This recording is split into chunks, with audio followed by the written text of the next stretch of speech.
Ezra அதிகாரம் 4.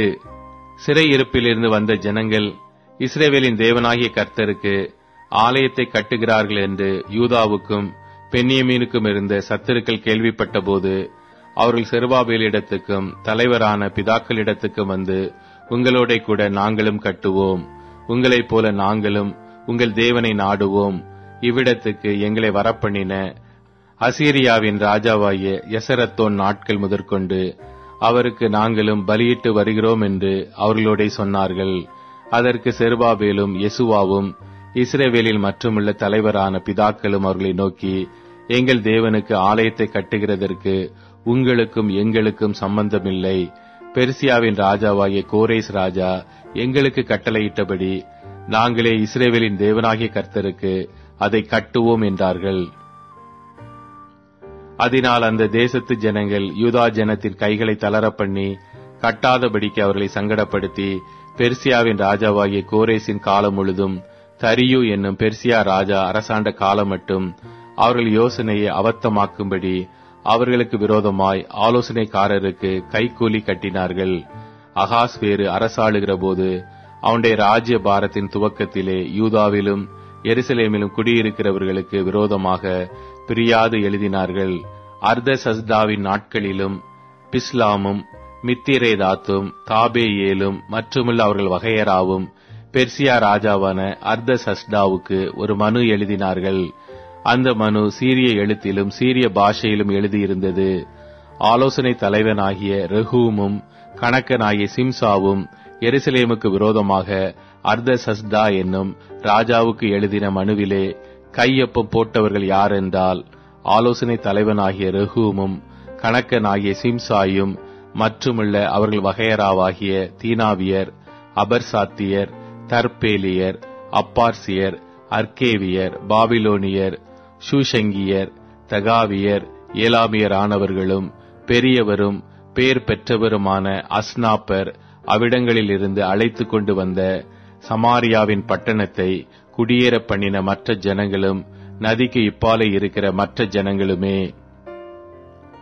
அவர்கள் அர்தசஸ்டா என்னும் ராஜாவுக்கு அனுப்பின மனுவின் நகலாவது, நதிக்கு இப்புறத்தில் இருக்கிற உமது அடியார் முதலானவர்கள் அறிவிக்கிறது என்னவென்றால், உம்மிடத்திலிருந்து எங்களிடத்திற்கு வந்த யூதர் எருசலேமிலே கூடி கலகமும் பொல்லாப்புமான அந்த பட்டணத்திற்கு அஸ்தி பாரங்களை இணைத்து அதன் மதில்களை எழுப்பி கட்டுகிறார்கள் என்பது ராஜாவுக்கு அறியலாவதாக.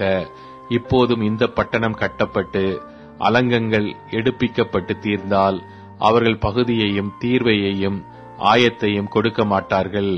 அதனால் ராஜாக்களின் வருமானத்திற்கு நஷ்டம் வரும் என்று ராஜாவுக்கு அறியலாவதாக. இப்போது நாங்கள் அரமனை உப்பு தின்கிறபடியினால் ராஜாவுக்கு குறைவு வர பார்த்திருக்கிறது எங்களுக்கு அடாத காரியம். ஆகையால் நாங்கள் இதை அனுப்பி ராஜாவுக்கு தெரியப்படுத்துகிறோம். உம்முடைய பிதாக்களின் நடபடி புஸ்தகங்களில் சோதித்து பார்க்க உத்தரவாக வேண்டும். அப்பொழுது இந்த பட்டணம் கலகமும் ராஜாக்களுக்கும் சீமைகளுக்கும் நஷ்டமும் உண்டாக்குகிற பட்டணம் என்றும் பூர்வ காலம் முதல் கலாதி உள்ளதாயிருந்தபடியினால் இந்த பட்டணம் பாழ்கடிக்கப்பட்டது என்றும் அந்த நடபடி புஸ்தகங்களில் கண்டறியலாம். ஆகையால் இந்த பட்டணம் கட்டப்பட்டு இதன் அலங்கங்கள் எடுப்பிக்கப்பட்டு தீர்ந்தால் நதிக்கு இப்புறத்திலே உமக்கு ஒன்றும் இராதே போம் என்பதை ராஜாவுக்கு அறியப்படுத்துகிறோம் என்று எழுதி அனுப்பினார்கள். அப்பொழுது ராஜா ஆலோசனை தலைவனாகிய ரெஹூமுக்கும் கணக்கனாகிய சிம்சாயிக்கும் சமாரியாவில் குடியிருக்கிற மற்றுமுள்ள அவர்களுடைய வகையராவுக்கும் நதிக்கு அப்புறத்தில் இருக்கிற மற்றவர்களுக்கும் எழுதி அனுப்பின பிரதியுத்தரமாவது, உங்களுக்கு சமாதானம். நீங்கள் அனுப்பின மனு நமது சமூகத்தில் தீர்க்கமாய் வாசிக்கப்பட்டது. நம்முடைய உத்தரவினால் சோதித்து பார்க்கும்போது அந்த பட்டணம் பூர்வ காலம் முதல் ராஜாக்களுக்கு விரோதமாய் எழும்பினது என்றும் அதிலே கலகமும் ராஜ துரோகமும் காணப்பட்டது என்றும் எருசலேமில் வல்லமையுள்ள ராஜாக்கள் இருந்தார்கள் என்றும் அவர்கள் நதிக்கு அப்புறத்தில் இருக்கிற சகல தேசங்களையும் ஆண்டு வந்தார்கள் என்றும் பகுதியும் தீர்வையும் ஆயமும் அவர்களுக்கு செலுத்தப்பட்டது என்றும் தெரிய வருகிறது. இப்பொழுதும் நம்மிடத்திலிருந்து மறு உத்தரவு பிறக்கும் வரைக்கும் அந்த மனிதர் அந்த பட்டணத்தை கட்டாமல் நிறுத்தி விடும்படி கட்டளையிடுங்கள். இதிலே நீங்கள் தவறாதபடி எச்சரிக்கையாயிருங்கள். ராஜாக்களுக்கு நஷ்டமும் சேதமும் வரவேண்டியது என்ன என்று எழுதி அனுப்பினான். ராஜாவாகிய அர்தசஷ்டாவுடைய உத்தரவின் நகல் ரெகூமுக்கும் கணக்கனாகிய சிம்சாயிக்கும் அவர்கள் வகையராவுக்கு முன்பாக வாசிக்கப்பட்ட போது அவர்கள் தீவிரத்துடனே எருசலேமில் இருக்கிற யூதரிடத்திற்கு போய் பலவந்தத்தோடும் கட்டாயத்தோடும் அவர்களை வேலை செய்யாதபடிக்கு நிறுத்தி போட்டார்கள். அப்பொழுது எருசலேமில் உள்ள தேவனுடைய ஆலயத்தின் வேலை தடைப்பட்டு பெர்சியாவின் ராஜாவாகிய தரியு ராஜ்யபாரம் பண்ணின 2ஆம் வருஷம் மட்டும் நிறுத்தப்பட்டிருந்தது.